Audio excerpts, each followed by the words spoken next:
Hello, ladies and gentlemen. I am thrilled to be here with you today on Career Day.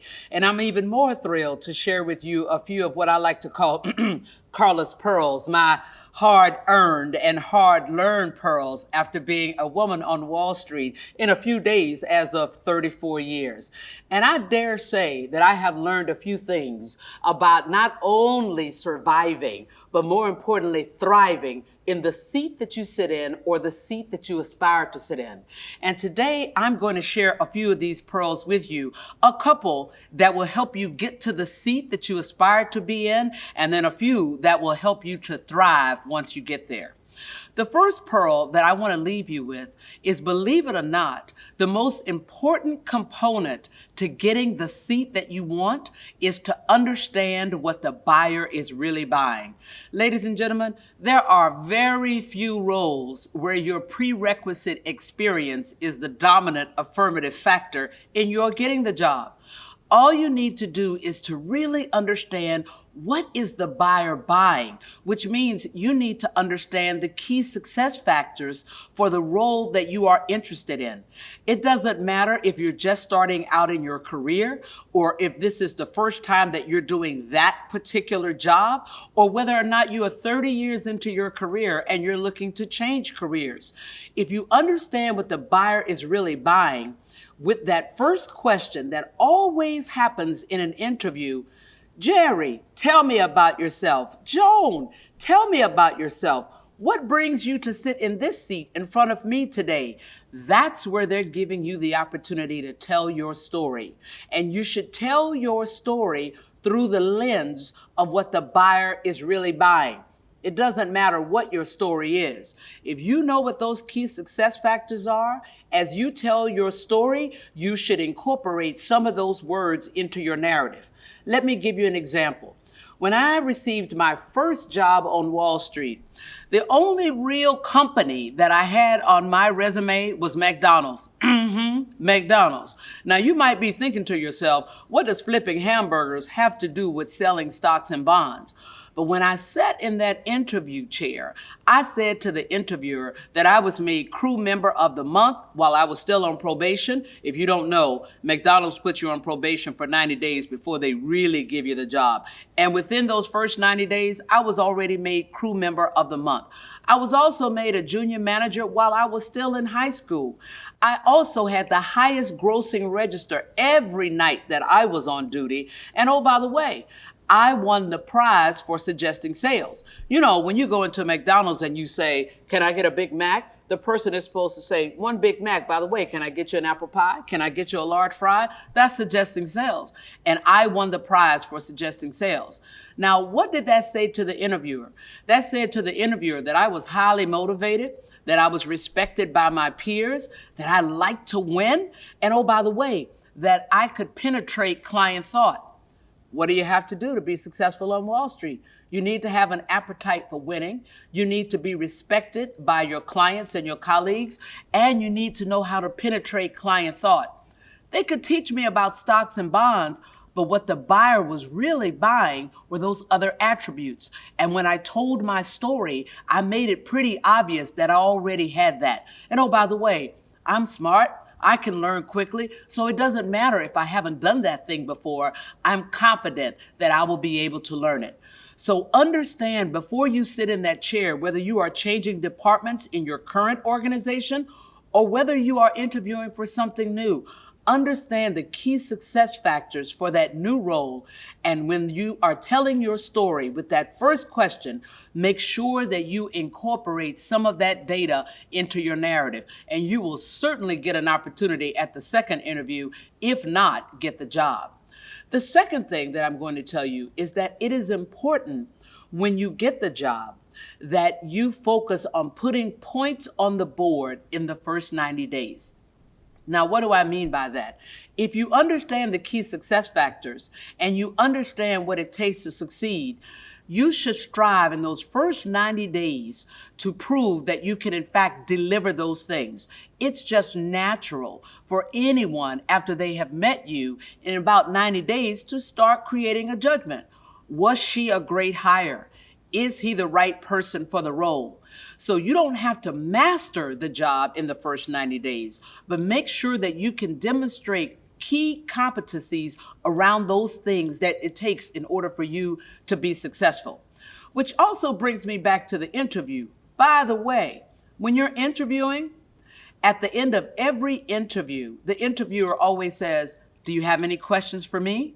You should always make sure that you have questions, because if you don't, it creates the perception that either you didn't prepare or that you know everything. And you obviously don't know everything if you're going into a new department or into a new organization for the first time. So you don't want to leave that impression. If you really don't have any other questions, here are 2 questions that you ask at the end of the interview. The first one is, give me the profile of a superstar in this environment. When people are just rock stars, everybody thinks they're amazing. What does that look like? Give me those 3 adjectives. Now you know, ladies and gentlemen, the behaviors that they value. Now you know how you must behave when you start in that role in order for people to have the perception that you are in fact a superstar and a great hire or a great choice for that role. The second most important question, however, is the following. Give me the profile of the last person you fired. Why do you want to know that? When people don't do well in that organization, you want to understand why. What are the behaviors that they don't care for? Now you know the behaviors and the adjectives that you should avoid in your behavior when you go into that organization or when you start into that new department. And the third pearl that I'd like to leave you with today is perception is the co-pilot to reality. How people perceive you will directly impact how they deal with you.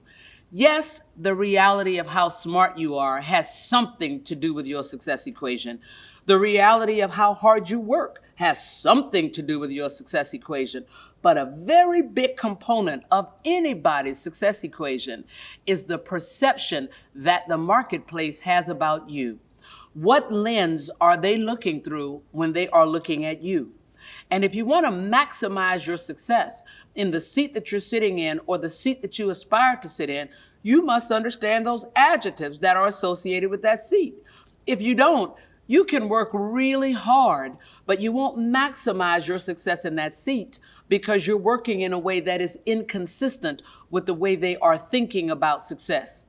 If you would like to manage a large group of people, but you are not perceived as being motivational, inspirational, or organized, it doesn't matter that you can do it. It doesn't even matter that you did do it. You will not get the opportunity to do that if you are not perceived as such. If you would like to manage a large P&L, but you are not perceived as being analytical, quantitative, or strategic, doesn't matter that you can, doesn't even matter that you did. You will not get the opportunity to do that if you are not perceived as such. Now, generally, when I say that, people say to me, but wait a minute, Carla, I am who I am. I can't make anybody think about me in a certain way. If you remember nothing else about our time together today, remember that you can train people to think about you in the way that you want them to think about you. And how do you do that? You pick 3 adjectives that you would like people to use to describe you when you are not in the room. And why do I say when you're not in the room? It's because all of the important decisions about your career will be made when you are not in the room. Promotion decisions will be made when you are not in the room.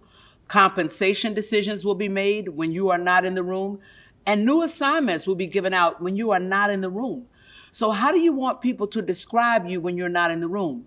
Pick 3 adjectives that are absolutely consistent with who you really are, because I'm a big fan of the authenticity pearl, and we'll talk about that today. So pick 3 adjectives that are absolutely consistent with who you really are. However, pick 3 adjectives that are also valued in that organization. And if you don't know by now what's valued in the organization, you can go to the website. There's not a company today that doesn't describe itself or its values on the website. And if they don't, think about what they told you when they hired you. Oh, Teresa, we hired you for the following 2 reasons. Tom, you beat out these 4 candidates for these 4 reasons. They told you then what they valued about you. So the trick is to continue to improve upon that which they value. The three adjectives that are absolutely consistent with who you really are, the three adjectives that are valued in the organization, where they intersect is how you must behave consistently if you want to train people to think about you in a certain way. It is simply consistent behavior around those three adjectives. And my big aha happened about 5 to 6 years into my career. I had a very senior managing director say to me, "You know you're smart, you work hard, but I don't think you're tough enough for this business." My first reaction, ladies and gentlemen, was, what is he smoking? You can call Carla Harris a lot of things, but ain't tough ain't one of them. But then I said to myself, wait a minute. Suppose this guy is not pulling my leg. Suppose he really doesn't think that I'm tough enough for this business. And heaven forbid, suppose that the rest of the organization doesn't think that I'm tough enough for this business. And as you might imagine, ladies and gentlemen, the last thing that you want to be thought of as a woman and a woman on Wall Street is not tough. And oh, by the way, authentically, that is who I am. So the fact that he was questioning whether or not I was tough enough was a wake-up call to me that the real Carla Harris was no longer walking into Morgan Stanley. Somewhere I had lost my voice. Somewhere I'd lost my confidence. And it was now creating a competitive disadvantage for me. So after I got that feedback, I said, okay, I know what I'll do.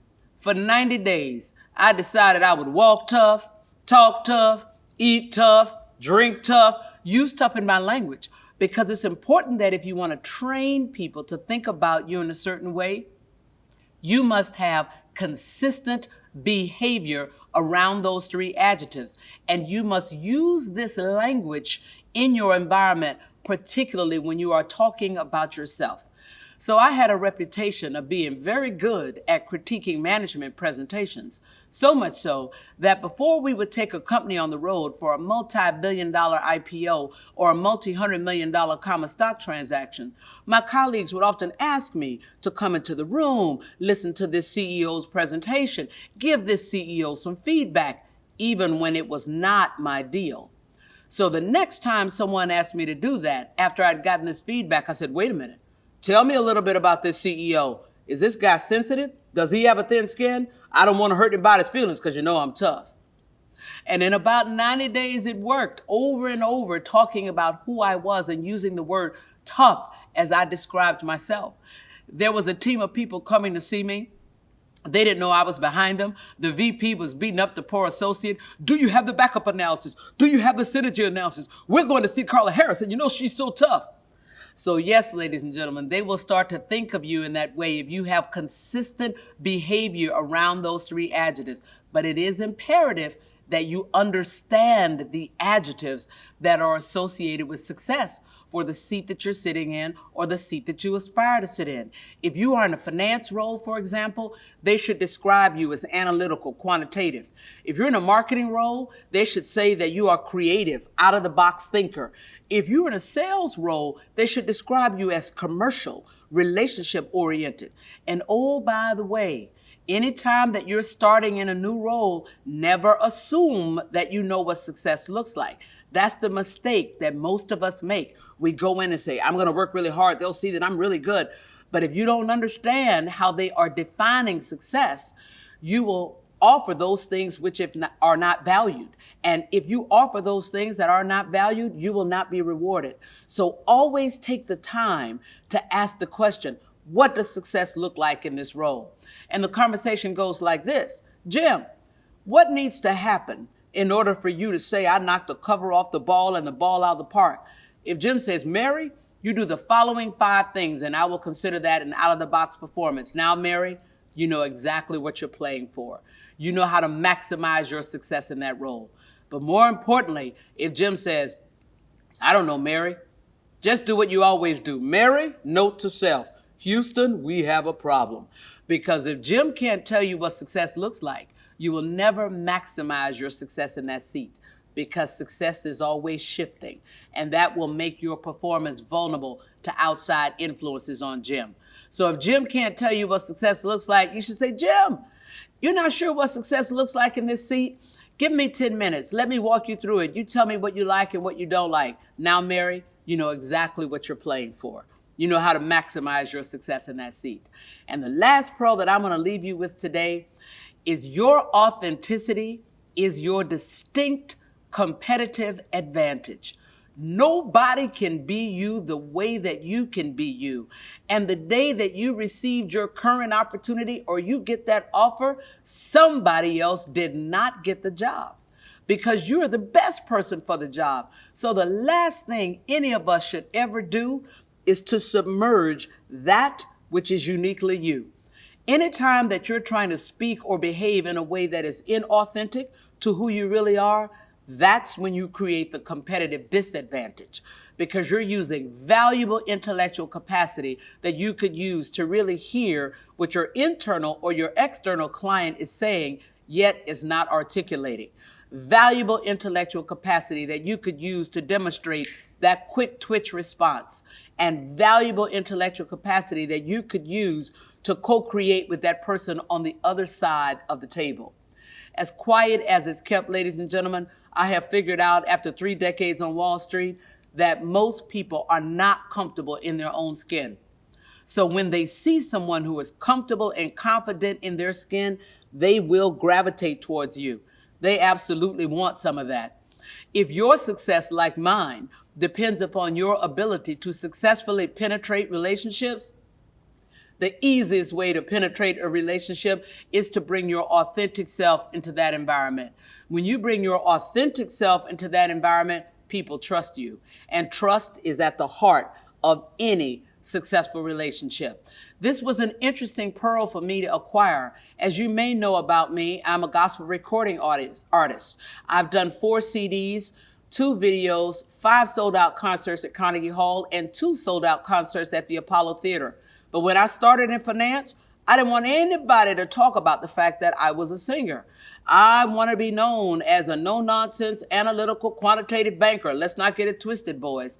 But interestingly enough, despite all of my objections, my colleagues would introduce me as a singer. And I quickly figured out that that was the thing that would help me to connect. But because the clients loved music. They loved the fact that I had the courage to stand on a stage and sing. It gave me a way to have a proprietary entry into that relationship like no one else could. And as I close, I just want to tell you that success does not just happen. You must be intentional. You must be intentional about your communications. You don't ask, you don't get. You must be intentional about your performance. Always participate in the creation of your report card so that you can underpromise and overdeliver. It works every time. And you must be intentional about your relationships. You cannot do it alone. You will need somebody else's relationships in order to maximize your success in the seat that you're sitting in or the seat that you aspire to sit in. Go get them.